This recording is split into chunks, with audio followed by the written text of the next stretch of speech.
Tonight, we won't have final results tonight because of the provisionals and late earlies, but we'll post some results. That'll be most of the results here in about 10 or 15 minutes. Then we'll post again, probably when we leave around 9:30. All right. So between now and 9:30, what's going to happen? I see there's a lot of hustle and bustle. Can you tell us a little bit about what's going on? So we have 6 voting centers, EAC, Fort Thomas, Pima, St. Rosalima, the fairgrounds, and Solomon. Voting centers are where anyone can vote, and we have tabulators there. So after you vote, you run your vote through the tabulator and it counts it right there. So right now we're waiting for those 6 voting centers to come. The last one just came. We'll take those results and put them on the central count and then have those. We've already ran all the early votes up until today. We just haven't released those yet. So this first one you'll get here in a few minutes will be all the early votes and all the voting centers. Wow. So, all right. Do we have you may have answered this before, and if so, I'm sorry, but what are the percentage of votes will be tallied tonight? I know we don't have an idea of all of it, but do we have an idea of how much? No, it'll be around 90%. All right. Sounds good. So, and it seems like everybody is a little tired, even though it's only kind of early in the night. How long has everybody been working today? Well, the polls opened at 6, and most of us were at a poll by 5:30. So that is a very long day. So now, are we expecting, I know that we just had some people roll in. Are we expecting some from other areas of the county still? We're still waiting for 3 areas. They're not voting centers. They're called precinct votings, and it's Bylas, Peridot, and Bonita Klondike. Oh, wow. Bonita Klondike. So those are our 3 smallest ones, or the 3 furthest ones. And they actually, we have had a couple of those come in. I think we're waiting on one more. Oh, do we have any idea? Who is the one that we're waiting on? I don't know. Check. Either Peridot or Bonita Klondike. Those are our 2 furthest. That is a bit of a drive. Yeah. So, all right. Well, thank you so much for taking the time out to chat with us. And I think that's pretty much what we've got, because we've already talked about how this year compares to previous years, and we have a kind of an idea of the percentage. And what time tomorrow can we expect the more final results?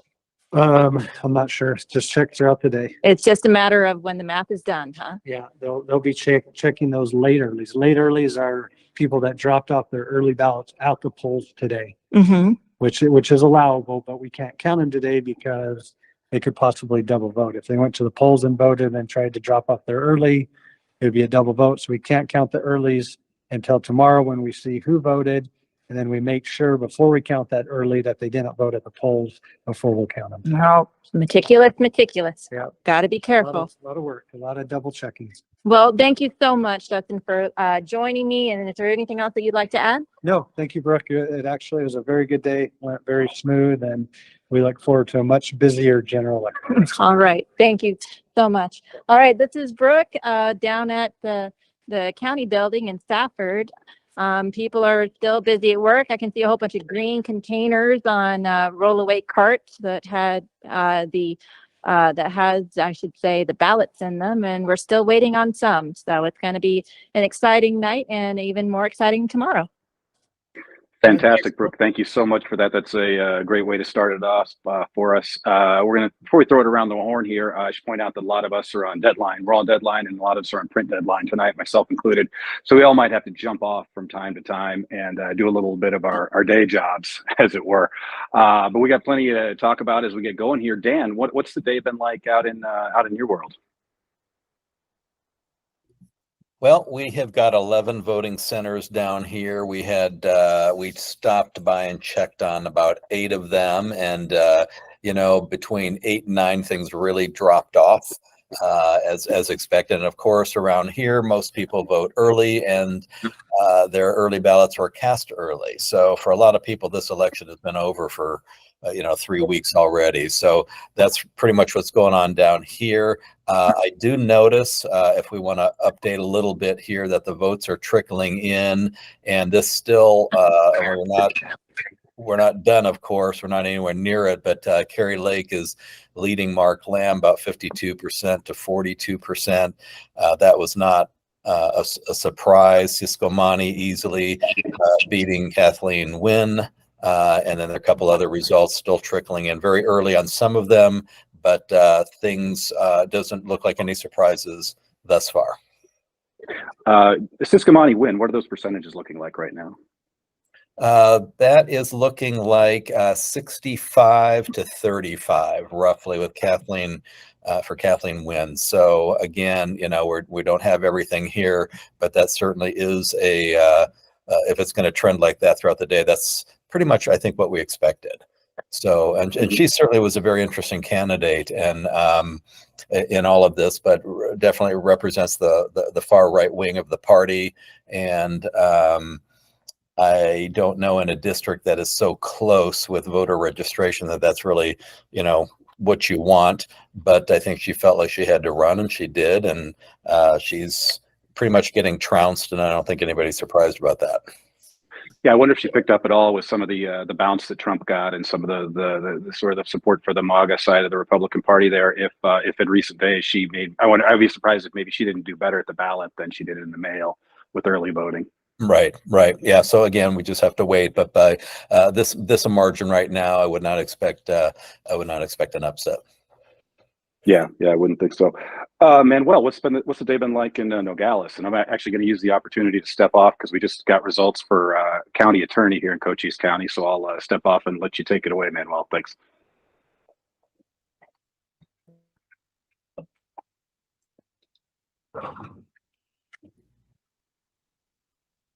Okay, I think has Manuel left us? He has left the building. That's leaves me. Me and you, Tom, to talk about it. I'm here. I was just looking at. We got some results in for Graham County and Safford, so I was just looking at those. Okay. Biggest race here in terms of the county was the sheriff's race, and as I pretty much expected from the jump, PJ Alldred, who's the incumbent sheriff here, is pretty much running away with it. Let me see if I can re-find it. I'm scrolling here, and I scrolled past where I need to be. But when I looked, it was a pretty substantial lead. He was against a former employee of his, Michael Bodine, and and there's only two candidates, and they were both Republicans. So that race will be decided tonight. And it looks like PJ is going to retain it, keep his job there with the county. I was actually scrolled past that and was looking at some of the local city council races. The mayor's race in Safford was being contested, and the incumbent is the mayor pro tem Richard Ortega, and his opponent was actually the widow of the former mayor, Jason Couts. So Maria Couts is running against Richard Ortega, and it looks like she's trailing by quite a bit at this point. So otherwise, too early to tell on the city council votes, but it's kind of where we're at right now. So Couts is that's the man who died of cancer, right? The mayor. Right, Jason Couts. He died earlier this year in January. His wife Maria ran for his seat as mayor, and she ran against the who was Mr. Ortega, who's vice mayor, and was made mayor pro tem pending this election. So it looks like at this point he's got a pretty substantial lead, so we'll see if that holds up. You know, that's interesting. How does a city bounce back from something like that? But I had met the mayor long ago when I was up there, and he certainly had the respect of a lot of people. And then this very jarring event happens, and now the community is trying to find its way. So very interesting. Yeah, well, he was very popular. In fact, I didn't really get obviously I've only been here a couple of years, so I didn't have the full scope of how popular he was until he passed, actually. But the fact that he passed wasn't a huge surprise because it was known he was pretty ill. So that wasn't so much a surprise, but still, it did shake the community, and there was a huge turnout when I was at his funeral, and it was that place, the Safford Arts Center, was packed that night. So, yeah, it shook the community up. That's for sure. Quite a bit. Oh, Manuel, you're back with us, and now you're not. So he's out. Matt, did you find out anything when you bailed on us? What? You're can't hear you. There we go. And we still can't hear you. You 9. No.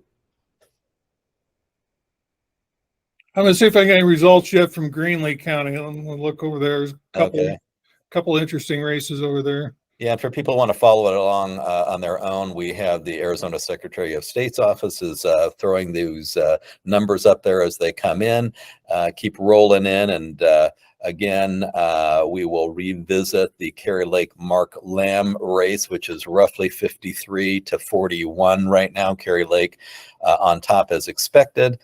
Very interesting in this race that she was expected to win the primary, but polling showed that she would not do well in the general against Ruben Gallego, the Democrat.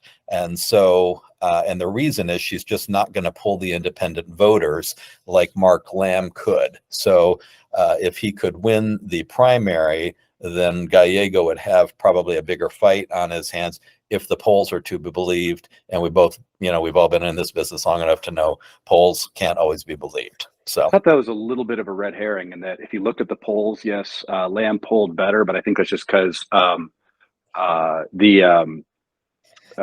because of the negative she had, especially with the challenges to the thing. I mean, what if she ever won one of those elections? Would she then be governor? So who are you really voting for at that point? But I think if you watch those polls as they went, she kept growing closer and closer. And the last one I saw had her basically in the margin of error with Gallego. So, certainly she's a candidate, whereas Trump goes, she goes. But I'm not necessarily agreeing that Gallego mops the floor with her.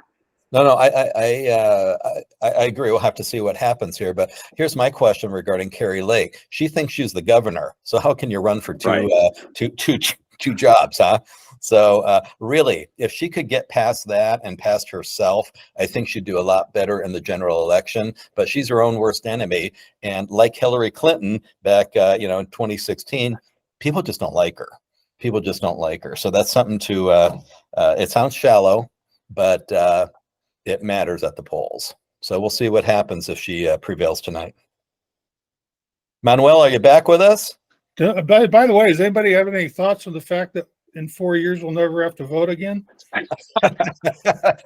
What I like is he's trying to explain his way out of that one. And this is a comment by Donald Trump, the GOP nominee for president, of course, and he says that just vote for me now. Very interesting interview where he was saying, look, I was just talking to the Christians and the Christians don't vote. He actually said that Christians don't vote, and I'm just telling him, vote for me this time and everything will be okay. And so this man just keeps not only sticking his foot in his mouth, he keeps shoving it all the way down his throat. And so that's one of those things, though, that nobody could really get away with except Donald Trump. Perhaps that's the mystery of all of this. So, Manuel, are you with us? Yeah, well, me again. So the two people on. You can hear me now? Yeah, you're breaking up a little bit. Go ahead. Yeah, I don't know. Warning, there are too many people on this, so that's why I keep dropping. Yeah, both are from all accounts. Manuel, I think we're going to This have isn't gonna work.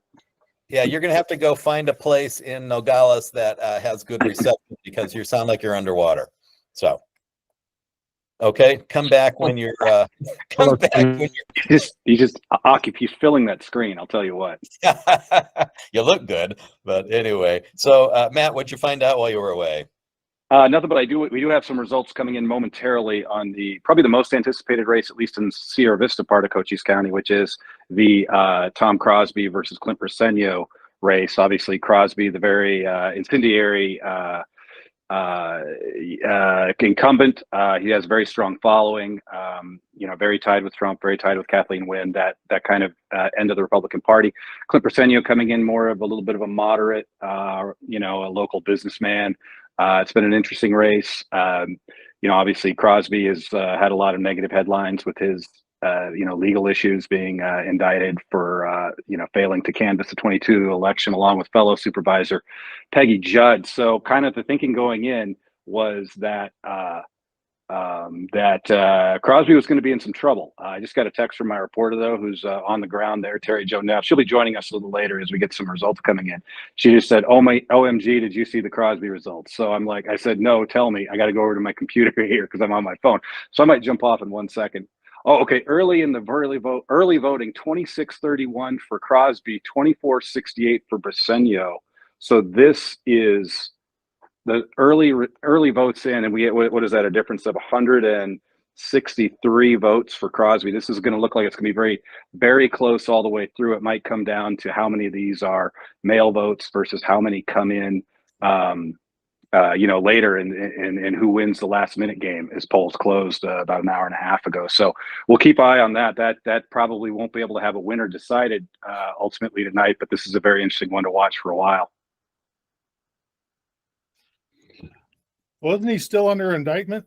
He is, and there would be a real problem. Well, yes, and so they haven't set a trial date yet, I don't believe, but if he were to be convicted of a felony, he would be removed from office. So if he were to win, he still has a general election challenge, which wouldn't be easy for him against the Democrat who is running unopposed tonight, Teresa Walsh, who's retired military. She's been running all over the county, shaking as many hands as she can. So he'd have another fight on his hands if he can survive Briseno, and who knows what would happen legally between now and then. So it's definitely the most grab your popcorn race in these parts. Matt, little breaking news, but is JD Vance going to be in Cochise County here? He sure is. Thursday morning, he's going to be down on the U.S.-Mexico border. We're still waiting on exactly where, and they probably don't release it until just before. But it's going to be another one of those things we've seen. These visits we've seen from a number of high-profile politicians. Obviously, this one comes with a lot more spice. Obviously, with the race and Vance jumping on the national scene. Clearly Trump wants to make the border as big an issue as possible, and that's clearly his part, and to tie Kamala Harris to being the border czar, which seems to be the sort of the word game they're trying to win there. So it'll be interesting to see what he does. We'll be down there covering it Thursday morning. So I imagine it'll be a lot of the same, but obviously new players and new stakes. Do you expect a lot of single cat ladies to show up? Oh my goodness. I mean, I kind of get a little annoyed when I see people get terribly offended by that, when, people I expect to be able to understand metaphor or take a joke just can't. It's like, it's just, I don't know. It makes you, makes you disappointed, I guess, that people can. Although, the risk he's running, he's going to get, if he keeps this up, he's going to get Taylor Swift in the race. And if she comes out with an endorsement and gets people out to vote, then Trump Vance has a problem. But I think people really need to get over the cat lady comment. Oh, they're not going rather than later. Oh, they're not. No. We have keychains and T-shirts and all sorts of things already. Every time a comment like that comes out, it spurns a cottage industry, and a lot of people make a few bucks, and then they're on to the next travesty. So that's what's happening. If I could jump in, probably our most high-profile race here in Pima County is the county attorney's race. We have this was just a battle, and I moderated a debate in April on this. This is Laura Conover versus Mike Jetty. The early results are in, and she is beating him by about a margin of 2-1. Very surprising. He spent a ton of money on this, and I have never seen so many high-profile people write letters to the editor and go on the air and say, you know, this thing about, you know, one or the other. But she, as the incumbent, looks like she may be heading back in for 4 more years in this role of county attorney. And there is no Republican opposition, just like 4 years ago. So she just waits till November for the official word, but she'll just keep doing her job if these results hold. So this is not an entire surprise, but the level at which she is winning is a little astonishing. So that's what's going on here. Absolutely. We have some more Cochise votes coming in here. We have, interestingly, in the Lamb Lake race in Cochise County, Lamb took 5,514, or Lake took 5,514, 4663, a little bit closer for Lamb than he was in the rest of the state in Cochise County. Yes, the Board of Supervisors District 2, Board of Supervisors District 3, which is a very interesting race. There's 2,955 votes cast. 7 were in the race altogether, but the four Republicans are Frank Antinori, Sonia Gasho, Katie Miller, and Nancy Olmstead. Frank Antinori, who is probably the most mainstream of those 4 Republicans, I believe he was a former state legislator, announced himself as sort of the establishment candidate. He's got a pretty strong lead coming out of the gates. I mean, we're early 0 out of 16 precincts reporting, so it's really early, but he has 1,177. Next closest is Nancy Olmstead, who's probably the most far right sort of candidate. She's at 656, followed by Katie Miller, who it may have been the handpicked successor to Peggy Judd. And in last place is Sonia Gasho. But again, those are numbers that are really early. So we'll have to keep an eye on that. County attorney, we have results on that. Lori Zucco, as expected, has 2,278 over 767. For Josh Jones, of course, that's all write-ins, so that's going to be a little bit harder to count. That's what we have so far in terms of what's in Cochise County. So looking good. I mean, it's obviously very early on for Frank Antinori, but it seems that he's definitely off to a good start against his opponents, and that would be the seat to replace Peggy Judd, who of course has been indicted alongside Tom Crosby, but out in District 3, which is the northern, basically the northern and eastern part of Cochise County, going from Wilcox, Benson down to Huachuca City. So Antinori's off to a good lead there. So that would be to succeed Peggy Judd, who announced she's not running again. Hey, is that Manuel back with us? Can you hear me now? I sure can. Oh, nice. Look like you're on a subway in the apocalypse. So as I was saying, yeah, the polling places were slow throughout the day. A lot of the early voting took place the last couple of weeks, as we said. Ballots are starting to trickle in here. So we'll see. We'll be getting some results here pretty soon. But yeah, we're full of anticipation here. I'm glad I could join back in, that you can hear me. That is always important. Anything statewide that you're seeing? Are there any results as far as state election things you're seeing for Santa Cruz County? Is there anything? Trying to think of who you have Grijalva, but we have a little bit of Grijalva territory here in Cochise County as well. I assume he didn't have a Democratic challenger, did he? No, I did not. Okay. So yeah, it's not as exciting as your neck of the woods. I know, right? We have all kinds of fireworks and fun there, and I'm going to reach out here in a second to see if we find out anything about. We have the Douglas mayor's race should be very interesting with one write-in candidate in a very contested race there. Also, the Bisbee mayor's race features 3 candidates. Ken Budge, the incumbent, comes in as a heavy favorite, but again, he has to get 50% plus 1. So with 3 candidates, including Gretchen Bonaducci, who represents sort of more of the sort of social, I shouldn't say it, more of the fun crowd, the fun kind of out of towners, the celebrity class of Bisbee.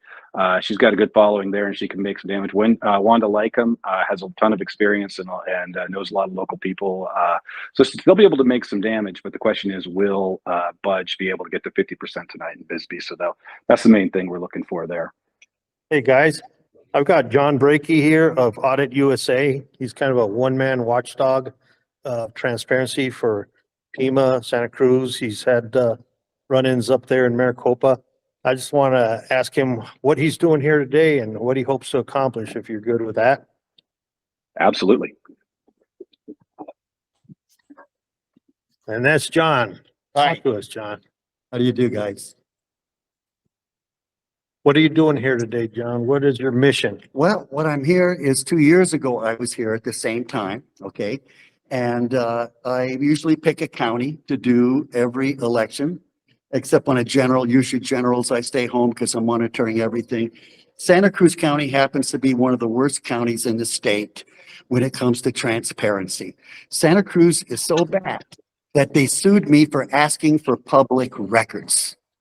Did I repeat? Did you hear that? Public records, okay? And we had a court case in Pima County, which I've won twice already. And the judge asked him, "What are you doing in my court? Why isn't this in Santa Cruz County? What are you doing suing a requester? It's their right to ask. Your job is to give him the record or give him a statutory reason." Case dismissed. Brakey and his team wins. They appealed. Then we did it again. I won again. Now, this is the third time when it comes to public records that I've had to go ahead. First time I filed the litigation. This time they filed. And it's wrong to sue a citizen for asking for public records. And for you guys in the media, it should be more vital to you because public records is a very important of what you all do. Thank you. And that's why I have John on today. So thank you for sharing. Yes, thank you. Hey, All right. Matt, Yeah, Dan.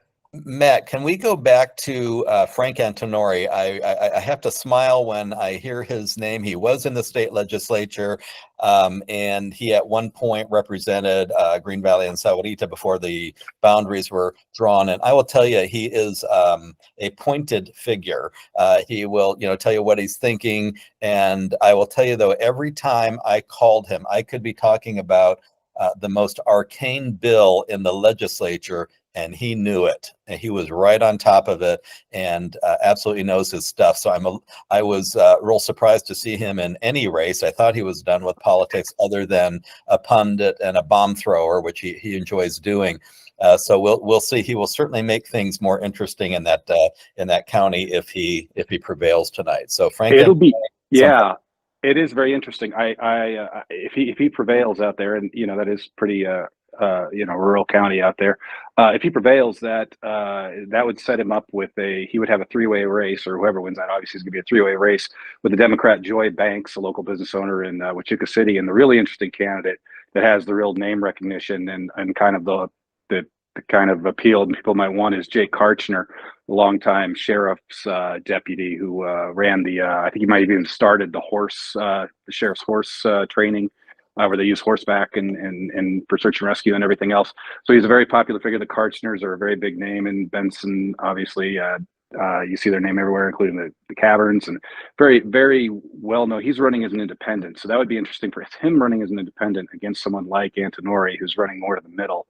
It would be interesting. That does leave a little bit of a hole there in the general election. We got a couple more results, early results for Cochise County Board of Supervisors, District 2, which is just 2 Democrats. And this one, the winner goes on to get Kathleen Gomez, a former Democrat turned Republican from Douglas. Right now, current Bisbee Councilwoman Joni Giacomino is leading former Douglas City Councilman Mitch Lindeman 1570 to 986. Again, this is early, but that's about 2-1 that Giacomino is besting Lindeman so far.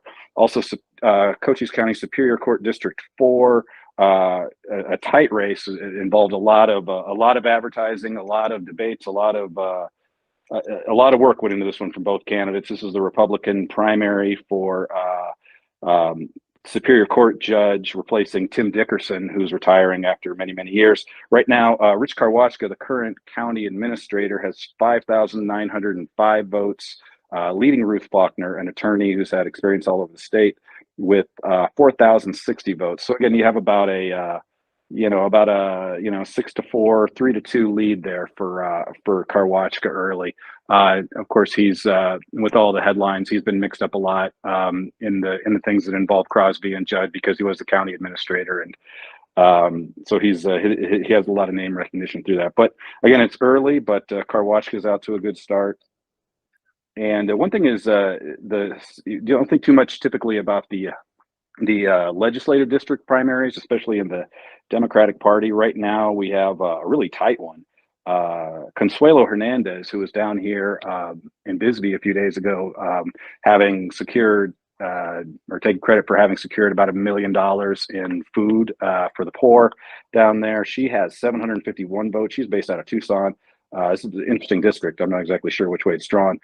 Stephanie Stahl is in the lead early with 778, and Ortega is at 491. So that'll be something interesting to watch on the Democratic side for LD 21. Right, Matt, and that's a district that includes most of Sahuarita, and so overall, Consuelo Hernandez is doing well. She's leading the pack over Stephanie Stahl Hamilton and Brianna Ortega, and I led a clean elections debate among those three women vying for 2 seats, and it was interesting that the incumbents, Hernandez and Stahl Hamilton, Consuelo Hernandez broke, I guess, that alliance, if there is one, and she was campaigning, or at least sending out flyers, along with Brianna Ortega, who is a newcomer and is actually quite impressive. She's a Gonzaga law school grad, and I don't know where she came out of, but she was very impressive in that debate, and we'll see if she can actually jump in trying to bust up one of these incumbents and get in there. She would be an interesting one to have in the legislature, and doing well tonight. We'll see what happens with her. A couple things that have come to my attention. First of all, Eli Crane, who is running in the District 2 congressional race, is the incumbent there, and he is well ahead of Jack Smith. And that his district touches the northern part of Graham County, so that's relevant to us. The other thing is Tim Sumner, who's the Greenlee County Sheriff, is losing his race in the to Dale Sloan. So it looks like, unless things change, that we're gonna have a new sheriff in Greenlee County. But speaking of sheriffs, I got Brooke has Preston PJ Alldred standing by, and he's running her away with the re-election in here in Graham County, and interested. He's available for an interview if we're good to go. That sounds fantastic. All right, Brooke, take it away. Hi, everybody. Again, this is Brooke. This is I'm with Sheriff PJ Alldred, and we're down at the Graham County building in Safford. So, PJ, how do we feel tonight? What do we think about right now? As the latest numbers, as I understand, you seem to be leading pretty well. I'm looking at the numbers right now. Total 3,818, and your opponent, Michael Bodine, he was at the latest count a total of 1,005. So, what do we think about these numbers? What do you think about tonight? What's going on? A lot's going on, but it's a good a lot.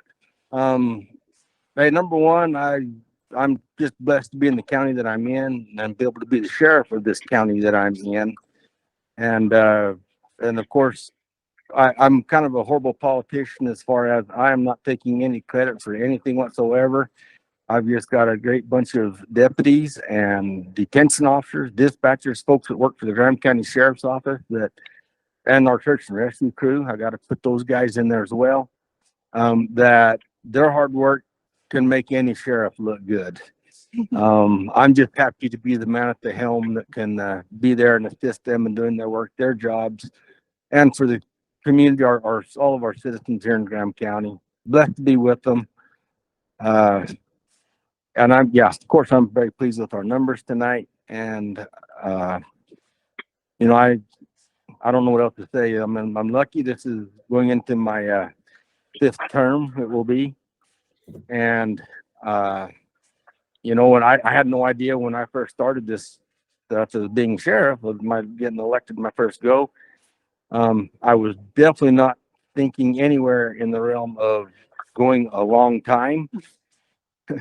That, as you all know, it requires a lot of your it's your life, is what it amounts to.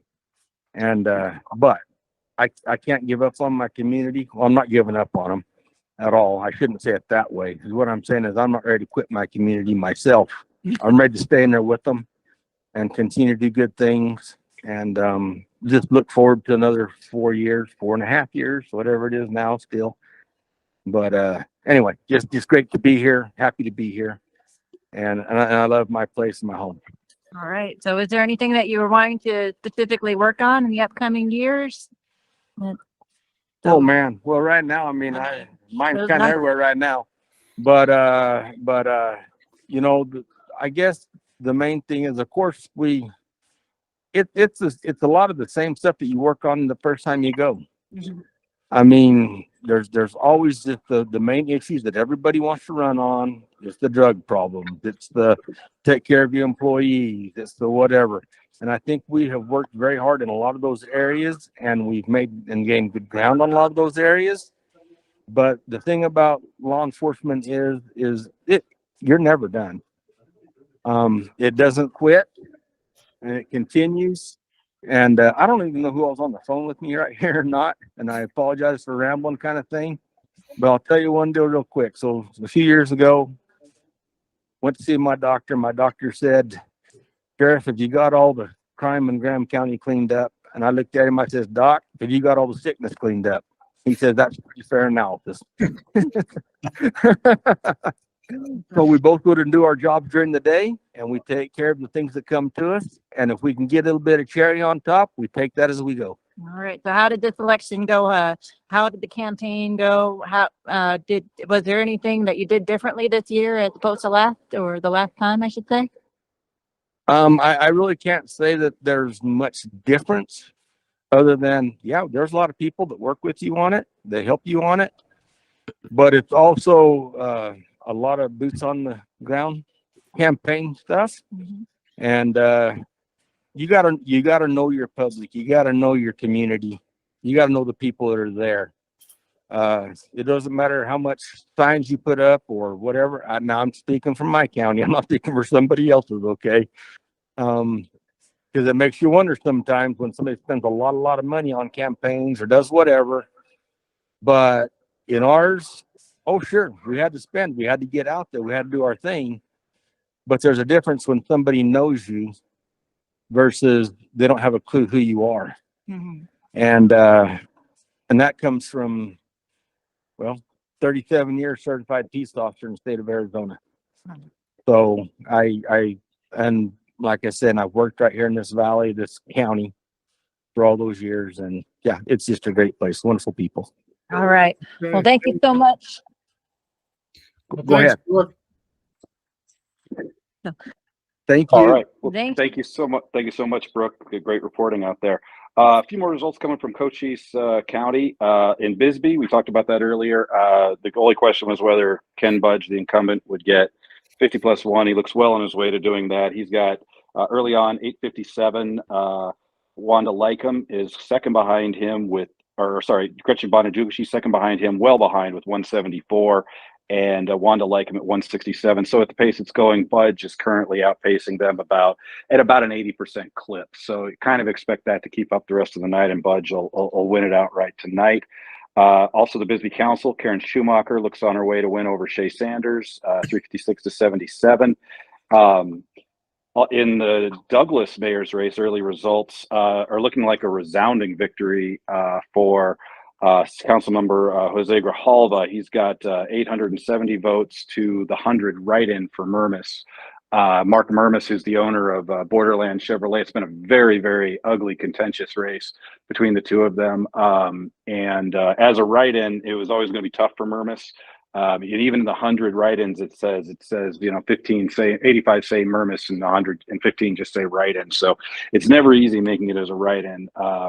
But might have expected this to be a little bit closer. But right now it's 870 for Grijalva and 100 for Murmis. Another interesting race that got ugly for a while was out in Tombstone, where Dusty Escapol is looking to remain mayor, where she's been a job he's held for the last 25 years. But he was getting a run from Kenny Palco, this guy who came out from Hollywood and had put on this really successful event and kind of changed the way business might be done in the future with tourism in Tombstone. And he was going to run for mayor. Things got really crazy in that. Palco dropped out and then he didn't and never came off the ballot. So he officially was still just running, though he really wasn't campaigning to the end. He's actually not performed that bad. So far, Escapol's got 204 and Palco's got 82, which isn't bad for a guy who, announced he was withdrawing perhaps more than once. Really, the upset alert to watch out here in Cochise County is in Benson Mayor. Joe Conrad, who seems like you see him everywhere. He seems like a very popular mayor, engages well with the city council. He is getting all he can handle from Lori McLaughlin. Right now, early on, he has 453 votes. She has 451. And so that couldn't be much closer. And that's probably the biggest surprise I've seen tonight, other than perhaps how close and how well Tom Crosby's performing. Those are probably my two biggest surprises so far. Hey, Matt, can we bring it back to Pima County here for a moment? I have on the phone John Backer. John is a Republican candidate for Pima County Board of Supervisors in District 2. He is leading right now against his opponent, Beatrice Corey Stevens. John, how you doing? I'm doing great. How are you doing? Good. I know you told me, hey, it's early, but I want to really talk about whoever gets past this primary for the Republicans. What is really the big issue? We have Matt Hines, who is in his first term. He is a Democrat in District 2, and we have written about it. Matt misses a lot of meetings. Absolutely. And you're familiar with my creation of video prowess that I've shown already in other situations. I created a video of the roll call vote of 10 of the 14 meetings so far this year. Matt Hines missed 10 of the 14 roll calls. Granted, he might have shown up late, but it doesn't bode well for him. And I've got a video out there helping people to understand that, because as we all know, many people don't maybe pay as close of attention as maybe they could or should.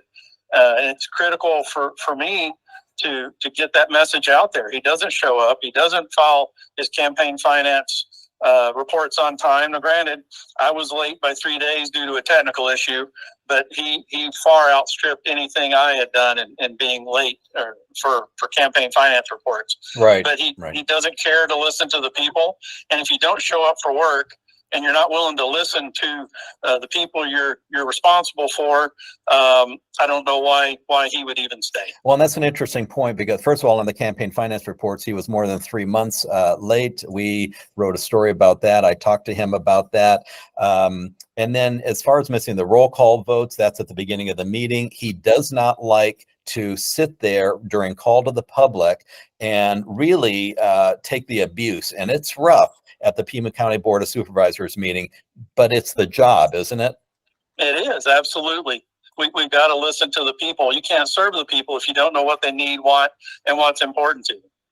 Okay, very good. And I just want to note that we did invite Beatrice Corey Stevens on the air, and she declined. So, John, thanks a lot. We'll see how this plays out for the rest of the night. Appreciate your time. All right, thank you very much. Yeah, Matt Hines is a name that's been around. He's run for U.S. Congress, if I'm not mistaken, a couple times. Yeah, I think he ran 3 times and was rejected all 3 times, even though really he was probably the smartest one on the stage, but he has a problem connecting with people. Right now, Matt would tell you that he has 4 jobs, and he does. He is an ER doctor. He owns a wine bar. He has a transcription service, and he's a Pima County supervisor. But I will tell you, in all my time in journalism, I've never met somebody in a position who clearly just didn't want to be there. And so, if you know what, supervisor, full-time job, and he knocked off a longtime Democrat 4 years ago, shocked everybody, and we thought, hey, you know what, he must really want this. Well, it doesn't look like it. The headline of our story a while back was, "Where's Matt?" And as John Backer was pointing out, we simply don't see him at the beginning of meetings. He does tune in later on, but it's really unfortunate. Do you want the job, Matt Hines? That's the question for the general election. So Dan, your area there, Green Valley, Sahuarita, how does that typically break down Republican, Democrat in terms of the voter base? Well, that's a good question. Green Valley is, fairly evenly split anymore. Sahuarita tends to be conservative. We've always known that, but both of those are in districts that really kind of swing in the other direction. So, for instance, the bulk of Sahuarita is in Raul Grijalva's congressional district. So the people there might be conservative, but that is a heavy Democratic district for that. The bulk of Green Valley, on the other hand, is going to be in Juan Ciscomanes, and we have a really active Democratic groups, two of them here. But the breakdown, I'm not exactly sure, but one does not seem to be dominating the other. But and I'll tell you, in their infinite wisdom, the people who redrew the boundaries, and they do that every 10 years, have taken Sahuarita and Green Valley and split them in half. So we now have a piece of Sahuarita that is in the same congressional district as Safford, where Tom is, 2 hours away, but they're not in the same congressional district as people across the street, literally. This makes no sense, because one of the factors you look at when you're redrawing boundaries, of course, is community of interest, and that did not hold in this case. So we're hoping in 6 more years they get it right. Yeah, our reporter Terry Jo Neff, she's been out covering a bunch of county campaigns from the legal side and the political side. She'll be joining us in just a minute. She just texted me. She just got to get to a place where she can dial up and join us. So I'd be really curious what she has to say, not only about Tom Crosby's surprisingly strong performance so far, but Frank Antonori as well. She covers the county for us, kind of covers it very well, and covers the legal system too. So it'll be interesting to get her thoughts too on the Karwachka versus Faulkner race, which looks like it's going to go to Karwachka unless something changes there. Going forward, is there anything that you guys actually Manuel, are you on? I kind of wanted to ask you about the supervisors there at Santa Cruz. No, we might have lost Manuel. Yeah, no, I'm here. Well, I was curious. We were talking last Thursday about some of the scandals that have hit. It was a county, right, in Santa Cruz. Yeah, and that's, I'm seeing that the incumbents are struggling a little bit, and with only early ballots counted as of now. But yeah, they're close. In District 3, Bruce Bracker is falling way behind John Fanning, who's actually a Sahuarita native, Dan. He's very involved down here and is putting Bruce to the test. District 1, we've got a newbie, Luis Carlos Davis, just 2 votes behind the incumbent, Manny Reese, who's been in office for going on 20 years at least. And for District 2, a newcomer, Bettina Damon is 327 votes to the incumbent's 475. So he's got a little more of a comfortable lead. There was a third candidate who split the vote.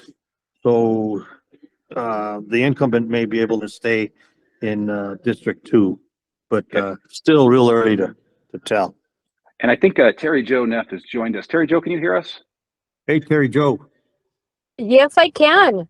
Oh, fantastic. Glad you could join us. What a night. What a night, huh? What's the latest? Let's start with this Board of Supervisors, Cochise County, District 1, Briseno Crosby. Where are we at? Well, Matt, that is just absolutely blowing people away. The prediction was like a 70-30 split for Persenio. Right now, Crosby is ahead with the, all the early votes.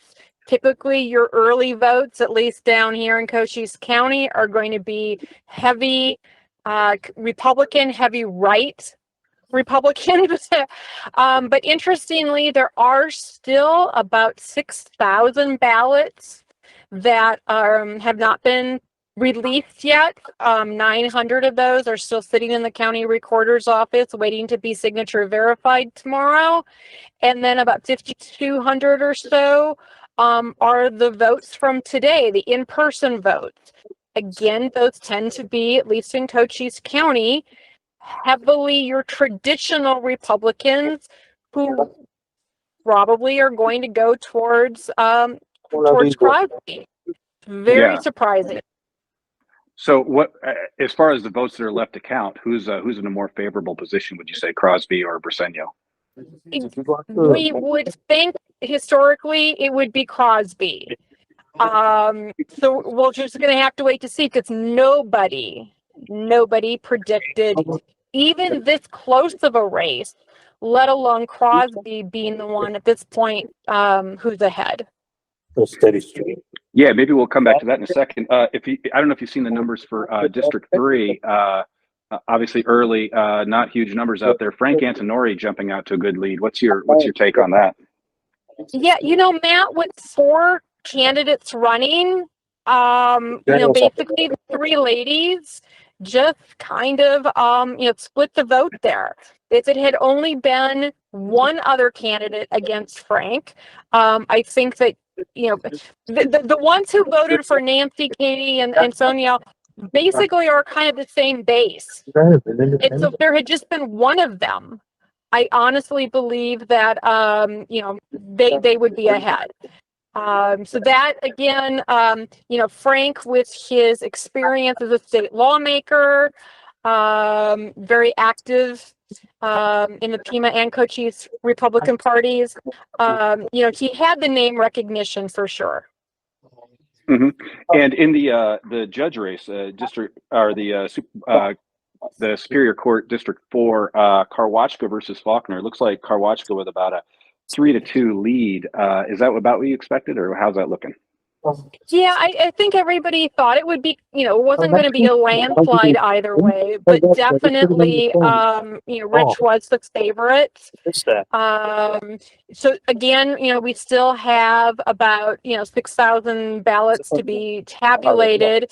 One thing we're seeing though, Matt, is that judge race was on the back side of the ballot. And there is a lot of undervotes in that race. Hang on one second. Hey, Manuel, can you mute yourself real quick?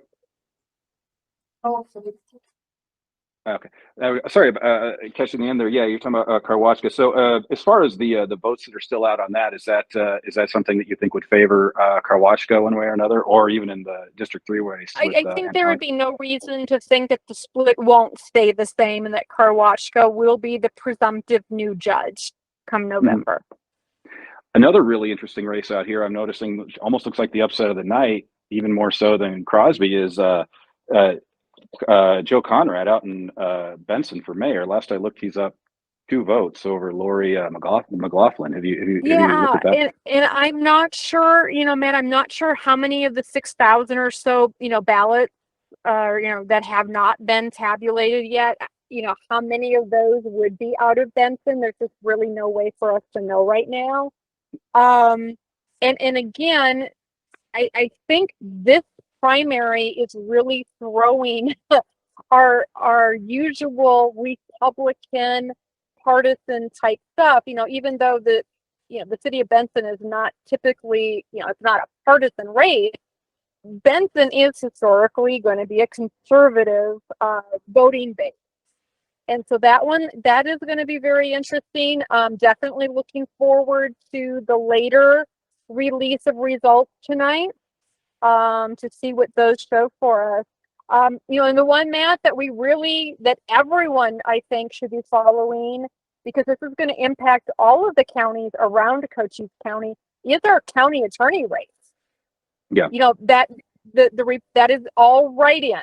So those votes are tabulated much different. So there's going to be a little longer process in that. Obviously, from what we know, you know, Lori Zucco is going to be the Republican, but she's going to have a strong Democratic challenger come November, and that's going to impact how courts and crime are handled in Cochise County, which is then going to have an impact on Santa Cruz and on Pima and Graham and Greenway. Yeah, Scott Eckstein, the Democrat running unopposed there, he still needs to get 500 votes, I think, to advance. And last I looked, he was well over he 1,300. has way more than enough. He's in. So he's done a good job getting his name out there, even though he doesn't have an opponent in this. But He has, and we're actually going to have a race now because the two of them are going to be out there. They're going to be doing the forums and the debates. And so that is going to me, that is going to be a really interesting race for Cochise County. okay, just one last question. We'll let you get back to it. I know you got a lot of writing to do and all that. So real quick, so when will we know? When will we be able to confirm some of these people as winners, do you think? Well, we should have, you know, at least in the past, you know, we would have a second report that would be released yet tonight.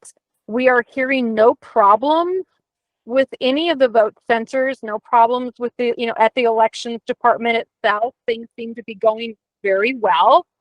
It is a primary, so obviously, you know, the counts are way much lower. But yeah, I think we should have the ability to at least declare even the Crosby and Briseño one. We should know tonight. Okay. Well, that's that gives us something to stay up for tonight. Terry Jo Neff, great work as always, and thank you so much for joining us here on News Talk. You bet. Have a good one, Matt. All right. And she raised an interesting point there about no issues. We were kind of on the lookout for any issues there might be. Police didn't know about anything. There was a couple issues with parking outside one church that apparently people were complaining about on social media, but really seems like it was pretty smooth all in all, which you might expect more for a primary than the general. But just the way that everything was conducted in your areas, did you guys get the sense that things were pretty smooth? I've heard nothing out here that would suggest there are any issues. It's since I've been here, it's been most of the suspicion is about everywhere else in the state. Here, everybody thinks they got it under control, but it's the other parts of the state that they're not so sure about.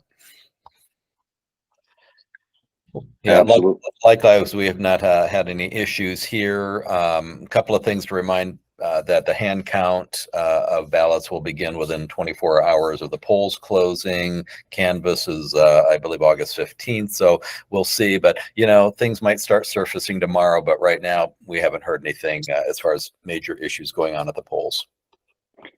Right. So we are at the 9 o'clock hour here. So just to recap where we're at, we look like we can safely predict that Kari Lake will defeat Mark Lamb. Stop me if anyone disagrees with this. That Juan Ciscomani will win probably 2-1 over Kathleen Wynne and that Republican for CD6.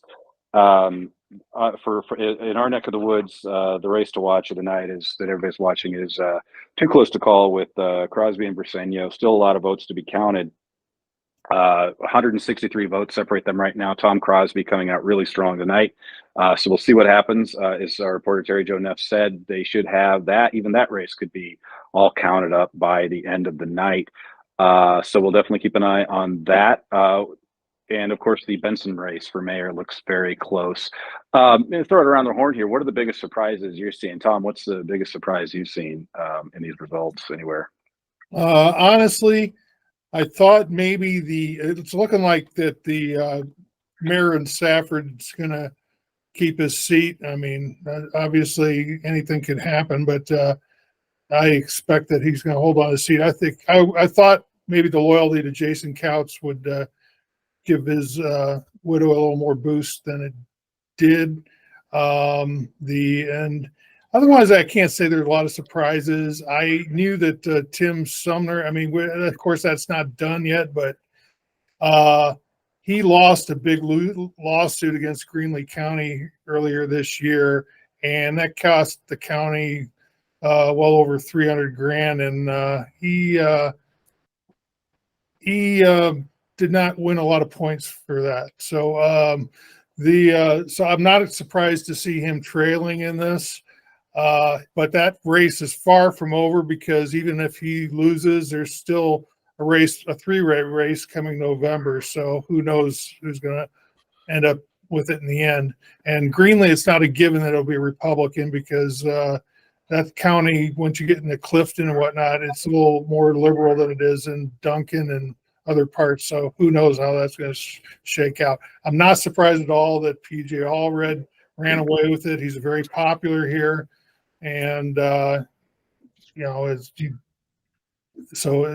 none of that surprised me. So it's pretty much gone according to Hoyle here. Dan, biggest surprises for you? I'll call it disappointments. Fire board, school board, town council, uncontested races.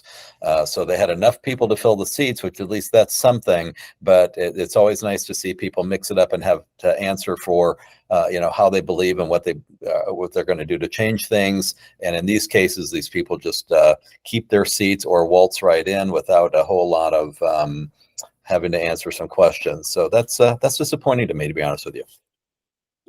Okay, Manuel, biggest surprise. What's the takeaway? No big surprises yet. I did not expect for the Justice of the Peace race for it to be so close. Both candidates have huge name recognition, and they've been working it hard and spending a lot of money, and they're only about 100 votes away from each other. So, Okay, other than that, yeah, pretty much as I expected. Okay, well, it seems like it's still going to be a long night here in votes, but I think we're going to go ahead and call it. A lot of us have to get back to deadline. We got to go back to the other job and put this thing out before so we can get these presses running. And make sure to pick up a copy of tomorrow's Herald Review. You guys are out tomorrow, right, Dan? Pick that up. We are holding late tonight, just like in the old days of getting it all in print, get all these results in print best we can. So we'll do that, and we'll get back to work and. Keep following all of our websites, heraldreview.com, Green Valley News, Eastern Arizona Courier, Nogales International. Thank you all very much for joining, and we'll do this again in November, I'm sure, and we'll have more shows as the campaign season goes. So stay tuned to News Talker. Gentlemen, thank you very much. Have a good night. Perfect. All right, take care. Adios.